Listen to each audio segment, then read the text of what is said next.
आज दुनिया के हिसाब से भी एक खास दिन है जिसको युवा दिवस के रूप में मना रहे।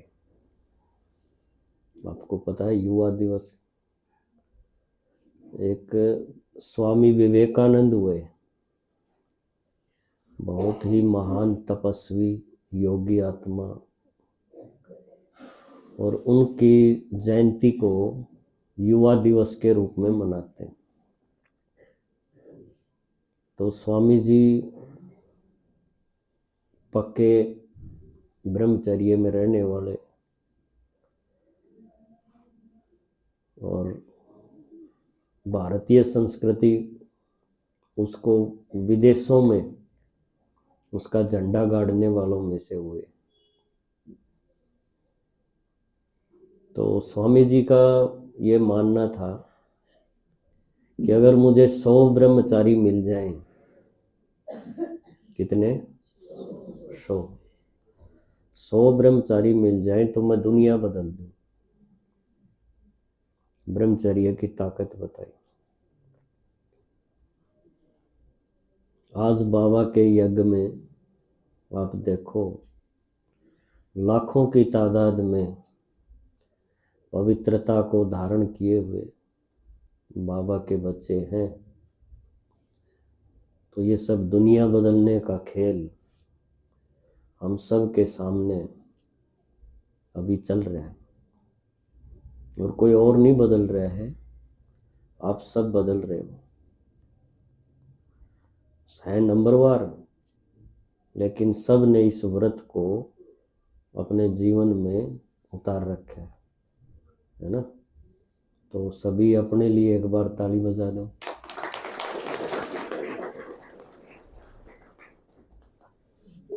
क्योंकि जिस काम को करने के लिए बहुत से व्यक्तियों ने दुनिया में घर बार छोड़ा, पवित्रता के लिए छोड़ा, उनको लगा कि घर परिवार में रह के ये मुमकिन नहीं है, इसके लिए हमें बाहर निकलना पड़ेगा। लेकिन बाबा ने आके घर परिवार में रहते हुए इसको इतना सहज कर दिया, ऐसा ज्ञान दे दिया कि जिससे धीरे धीरे दुनिया की आंखें अब खुल रही हैं। पहले जो इसको असंभव मानते थे कि ये तो पॉसिबल नहीं है, इसके लिए तो घर बार छोड़ना ही पड़ेगा, परिवार छोड़ना पड़ेगा, आज जब वो देखते हैं कि ब्रह्मा कुमारीज में सभी, चाहे कुमार हैं, कुमारी हैं, प्रवृत्ति मार्ग वाले हैं, परिवार वाले, सब के सब इस पवित्रता में पक्के हैं, तो उनको उनकी आंखें खुलती। बड़े बड़े महात्मा संत जो पहले नारी को नरक का द्वार बोलते थे, उसका मुंह नहीं देखना चाहते थे, आज आप सब देख रहे हो अलग अलग प्रोग्राम्स में, वो खुद अपने मुख से इसकी महिमा गाते हैं। तो आज की मुरली आप सब ने लगभग सुनी होगी, उसमें पवित्रता के ऊपर बाबा का एक अलग रूप नजर आता है। कौन सा रूप? फरिश्ता रूप। और पवित्रता के ऊपर फरिश्ता रूप है बाबा का आज।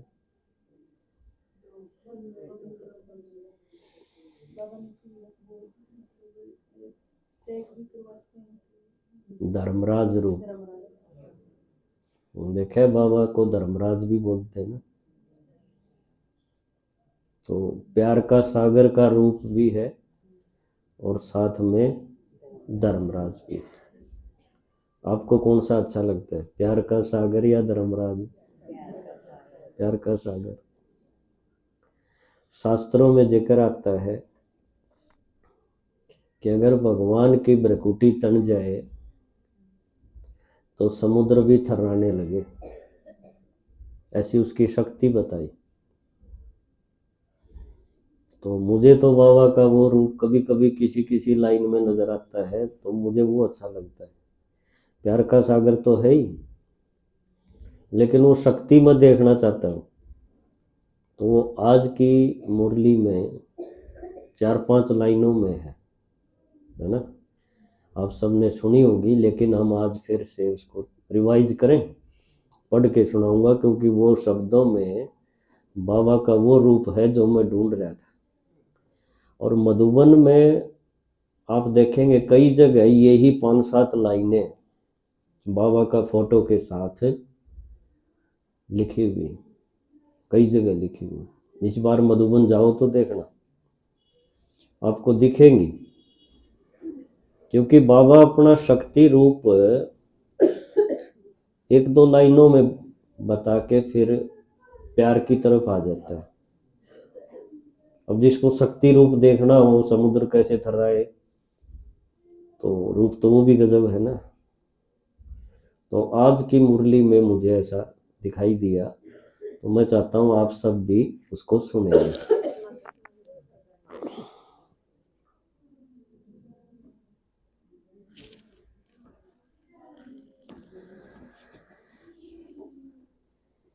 तो बाबा कहते हैं, माताएं क्या करेंगी। मैं बीच में से पढ़ रहा हूँ, माताओं के लिए बाबा पूछते हैं। तो माताएं अपने हमजिन्स को जगाओ, कम से कम माताएं कोई उलाहना देने वाली न रह जाए। माताओं की संख्या सदा ज़्यादा होती है, बाप दादा को खुशी होती है, और इस ग्रुप में सभी की संख्या अच्छी आई है। कुमारों की संख्या भी अच्छी आई है। देखो, कुमार अपने हमजिन्स को जगाओ। संक्रांत पे जगाते हैं ना, तो ये मुरली भी ड्रामा अनुसार सही चल रहे। कुमार ये कमाल करके दिखाएं कि स्वप्न मात्र पवित्रता में परिपक्व है। बाप दादा विश्व में चैलेंज करके बताए कि ब्रह्मा कुमार, यूथ कुमार, डबल कुमार है ना। ब्रह्मा कुमार भी हो और शरीर में भी कुमार हो, तो पवित्रता की परिभाषा प्रैक्टिकल में हो। तो ऑर्डर करें, आपको चेक करें पवित्रता के लिए। बाबा कहता है, मैं दुनिया को चैलेंज करता हूँ, विश्व को, कि मैंने जो रचना रची है वो कितनी पवित्र है। जिसको तुम मुश्किल समझते थे, और यहाँ के देखो। तो कुमारों से बाबा पूछते हैं कि उनको बुला लूं, वो चेक करेंगे आपको। तो मधुबन में जो भी आते हैं ना, हम प्रोग्राम्स में बुलाते हैं, कोई महात्मा आता है, कोई और किसी संस्था के भी आते हैं, तो वो ये चीज़ ज्ञान तो सुनते ही हैं, लेकिन उससे ज़्यादा वो क्या करते हैं, जांच करते हैं, चेक करते हैं ये कैसे रहते हैं, कहीं बात झूठी तो नहीं। और जब उनको लगता है कि बात तो इनकी प्रैक्टिकल है, तो उनको लगता है हम इस काम के लिए घर बार छोड़ के भागे, और ये यहाँ रहते रहते इतने पवित्र कैसे हैं, कौन है इनको ऐसी शिक्षा देने वाला। तो बाप की प्रत्यक्षता होती। तो बाबा बोलते हैं कि मैं कुमारों के लिए उनको बोल दूं कि आ जाओ देख लो, हमारे कुमार पक्के हैं, है ना। देखो,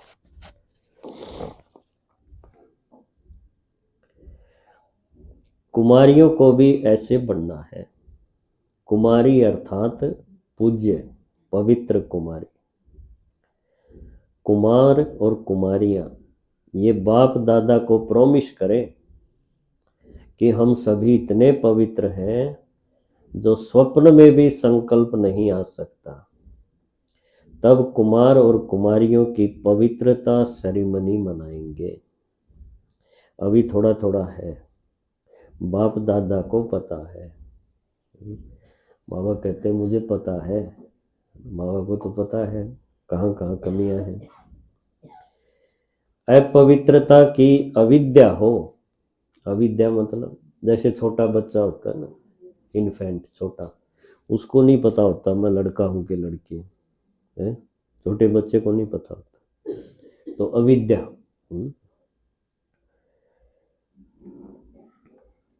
अपवित्रता आपके पास्ट जन्म की बात है। मर्जी व जन्म, जन्म ही ब्रह्ममुख से पवित्र जन्म है। तो पवित्र जन्म की मर्यादा बहुत आवश्यक है। कुमार कुमारियों को ये झंडा लहराना चाहिए, पवित्र है, पवित्र संस्कार विश्व में फैलाएंगे, यह नारा लगे। सुना कुमारियों ने? अब कितनी कुमारियां हैं, एक बार हाथ खड़े करो अपनी सभा में। कुमारियां हैं तो सुने, 2 ही 3 हैं, बाहर भी हैं एकदम। तो बाबा पूछ रहे हैं कुमारियों ने सुना? देखो कुमारियां कितनी हैं। अभी देखेंगे कुमारियां ये आवाज फैलाती हैं या कुमार। ब्रह्मा बाप को फॉलो करो। अपवित्रता का नाम निशान नहीं, ब्राह्मण जीवन माना ये है। माताओं में भी मोह है तो अपवित्रता है। देखो अपवित्रता कई टाइप की है। देह का आकर्षण, और फिर बच्चों में, परिवार में लगाव, वो माताओं का। माताएं भी ब्राह्मण है ना, तो न माताओं में, न कुमारियों में,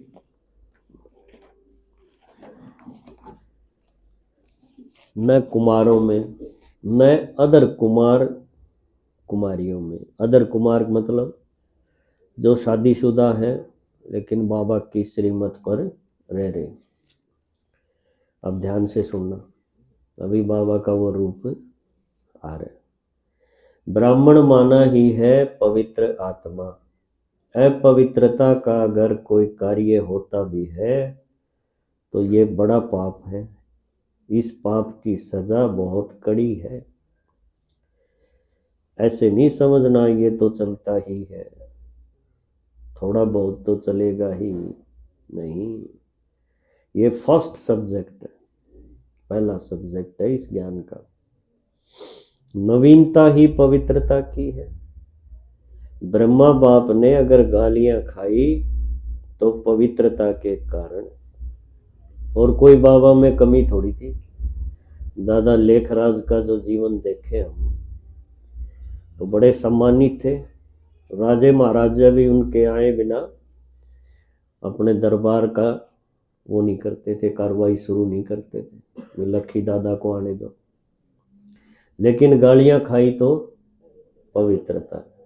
बोलते भी थे कि बाबा आप ये चीज हटा दो, बाकी ज्ञान बहुत गजब का है आपका, है ना। बाबा बोले यही तो चीज है, इसी से तो नई दुनिया बनेगी। तो ब्रह्मा बाप ने अगर गालियां खाई तो पवित्रता के कारण हो गया, ऐसे छूटेंगे नहीं। अलबेले नहीं बनो इसमें। कोई भी ब्राह्मण चाहे सरेंडर है, चाहे सेवाधारी है, चाहे प्रवृत्ति वाला है, इस बात में धर्मराज भी नहीं छोड़ेगा। ब्रह्मा बाप भी धर्मराज को साथ देगा। इसलिए कुमार कुमारियां कहाँ भी हो, मधुबन में हो, सेंटर पर हो, लेकिन इसकी चोट, संकल्प मात्र की चोट भी बहुत बड़ी चोट है।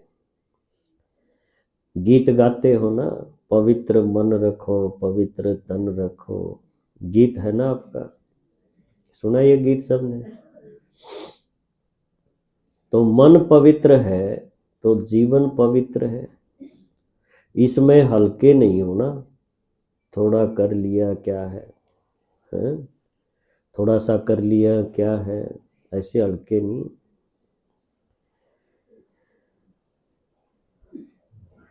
थोड़ा नहीं है, बहुत है। बाप दादा ऑफिशियल इशारा दे रहा है, इशारे में बता रहे बाप। बाबा का उस टाइम का आप देखोगे ना, किस तरह से मुरली में बोल रहे हैं, वो आँखों से पता चलता है, शक्ति रूप। ऑफिशियल इशारा दे रहा है, इसमें नहीं बच सकेंगे, इसका हिसाब किताब अच्छी तरह से लेंगे, कोई भी हो, इसलिए सावधान, अटेंशन। सुना? बाबा पूछते हैं, सुना? सभी ने ध्यान से दोनों कान खोल के सुनना। बाबा कहता है एक कान से नहीं, दोनों से, है ना? क्यों एक से सुनोगे दूसरे से निकलेगा, दोनों से भर लो। वृत्ति में भी टचिंग ना हो। वृत्ति क्या है? मन में चलता रहे, है ना, दूसरे को पता न चले, लेकिन वो वृत्ति है। वृत्ति में होगा तो कभी ना कभी निकल आएगा मुंह में। दृष्टि में भी टचिंग नहीं, संकल्प में नहीं, तो वृत्ति दृष्टि क्या है? क्योंकि समय संपन्नता का समीप आ रहा है। ये मुरली है 2003 की, नवंबर की, है ना, और अभी कितना 25 चल रहा है, तो समझो 21-22 साल पुरानी बात है। तो बिल्कुल प्योर बनने का, उसमें ये चीज तो पूरा ही सफेद कागज पर काला दाग है। अच्छा, सभी जहां जहां से भी आए हैं, सब तरफ से आए हुए बच्चों को मुबारक हो, मुबारक हो, है ना। तो देखो, बाबा ने पवित्रता के ऊपर विशेष हमारा ध्यान खिंचवाया। और विशेष बाबा चाहता है, क्योंकि बाबा के पास दुनिया के दुखी आत्माओं की, भक्तों की कितनी अर्जियां पहुंचती, और बाबा को पता है इनका परिवर्तन तो हो नहीं सकता, कमजोर आत्माएं हैं। दुनिया का, पूरी दुनिया जब बदली हो तो इनको भी सुख मिले। और पूरी दुनिया बदलने के लिए बाबा ने जो छांट रखे हैं हम सब बच्चे, वो भी तैयार नहीं है ना। उनमें अभी माला में सेटिंग नहीं है। माला में सेट होते ना दाने, तो वो आज पहले नंबर पे आ गए, फिर पहुंच गए लास्ट वाले में। इस तरह का खेल चलता है। तो बाबा कहता है कि तुम बच्चे अगर तैयार हो तो ये दुनिया का परिवर्तन हो जाए। तो हमारी तैयारी पे सारी दुनिया जो है ना रुकी हुई है। तो अपनी तैयारी के लिए हम सब यहाँ योग भट्टी करते ही हैं। लेकिन आपने देखा होगा यहाँ अगर कोई पूरा हफ्ता यानी 6 दिन घर पे इससे अलग रहा है, ये चीज़ उसने नहीं की, थोड़ी बहुत कर ली, थोड़ी बहुत छोड़ दी, इस तरह से अगर वो करके आया है, तो यहाँ 1 घंटा बैठने में उसको एकाग्र चित्त नहीं हो पा रहा है। आज की मुरली में था ना, मन को एकाग्र करने के ऊपर। तो एकाग्र का मतलब भक्ति में, हठ योग में तो ये लगा लिया थोड़ी देर के लिए अपना शरीर को ऐसे तान दो, है ना, किसी एक पॉइंट पे देखते रहो, और इसको एकाग्रता बोल दिया, स्थूल रूप की एकाग्रता। असली ये नहीं है। बाबा क्या कहता है? एकाग्र माना कि आपका अपने लक्ष्य के प्रति, कि मेरा ये जीवन किस लिए है, इसको मैंने क्या क्या बनाना है, जीवन में क्या बनना है, उसको याद रख के फिर जो भी बाकी बातें हैं वहाँ से अपने को हटाते रहें ना। जैसे पिछली बार हमने अर्जुन का मिसाल बताया था कि उसको मछली की आंख का अंदर का मणिया नजर आता था, है ना। तो ये एकाग्रता असल में इस टाइप की है, वो हठ योग वाली एकाग्रता नहीं। मुझे हमेशा ये याद रहे कि मेरा ये थोड़ा सा जीवन जो बचा है, जो मुझे मिला है, ये भगवान के काम के लिए है, अपना भविष्य बनाने के लिए है। फिर हमें जो बाकी जो और काम है दुनियादारी जिनमें लिप्त है, उनसे हमारी बुद्धि अपने आप से हटती जाएगी। तो एकाग्रता असल में तो ये है। अब ये तो 24 घंटे हमारे मन में रहना चाहिए ना, क्योंकि तभी बात बनेगी। हठयोग में तो थोड़ी देर के लिए बैठ गए, फिर दोबारा उसी दुनिया में घुस गए। यहाँ से तो वृत्ति तक चेंज करनी है, हमारे मन में भी ये विचार पुरानी दुनिया न रहे। तो लक्ष्य जितना याद रहेगा उसको कहेंगे एकाग्र होना। जैसे ब्रह्मा बाप को हो गया, है ना। तो ब्रह्मा बाप ने तो देखो जैसे ही ज्ञान मिला तो पुरानी दुनिया की कोई भी चीज, कोई संबंध नहीं, तो बाबा तो सारे रिवाज सारे संबंध निभाने वाले थे, गुरु भी बनाए थे तो उनका कितना मान रखते थे। लेकिन जैसे ही बाबा को अपना परिचय मिल गया, मैं कौन हूँ, तो बाबा ने अपनी सारी एनर्जी, अपना समय, श्वास जो भी था, सब कुछ अपने लक्ष्य के प्रति झोंक दिया। तो ये टाइम है, बहुत थोड़ा सा बचा है जो ये झोंकने का। अभी ये इसमें जबरदस्त प्राप्ति है। नहीं तो आखिरी समय हर एक याद रखे अपना, कि लास्ट दिन को अगर हम याद रखेंगे ना, जिस दिन मैं जाऊंगा इस शरीर से विदाई लूंगा, वो सीन अगर हम आज ही अपना सामने लाते रहें तो मुझे नहीं लगता कोई भी चीज हमें बांध पाएगी, बंधन कट जाएंगे, है ना। तो असली खेल खेलने का मजा अभी ज्ञान के बाद है, जब आत्मा निर्बंधन होके एक्टर बन के इस स्टेज पर उतरती है।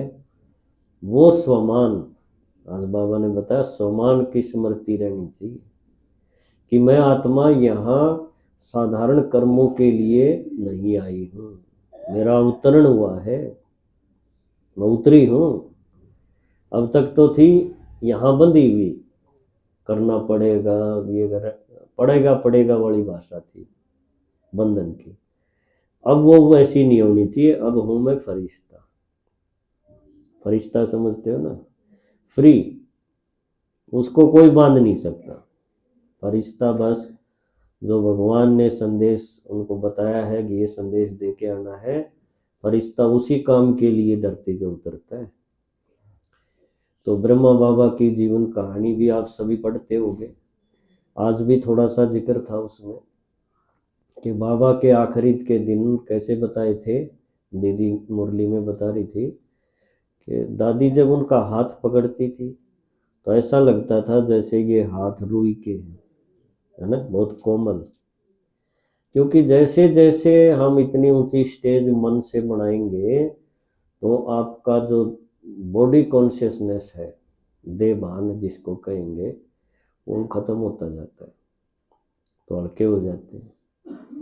तो बाबा के इस अव्यक्त मास में हम सब ने उन चीज़ों को पढ़ना है, और आपस में हर एक क्लास में आप जाते हो अपने अपने गांव में, वहाँ बैठ के 1-2 पेज ज़रूर उसका पढ़ो, क्योंकि वो एक एग्जाम्पल है हमारे सामने कि हमारे जैसा ही आदमी और इस लेवल तक चला गया। ठीक है, ओम शांति।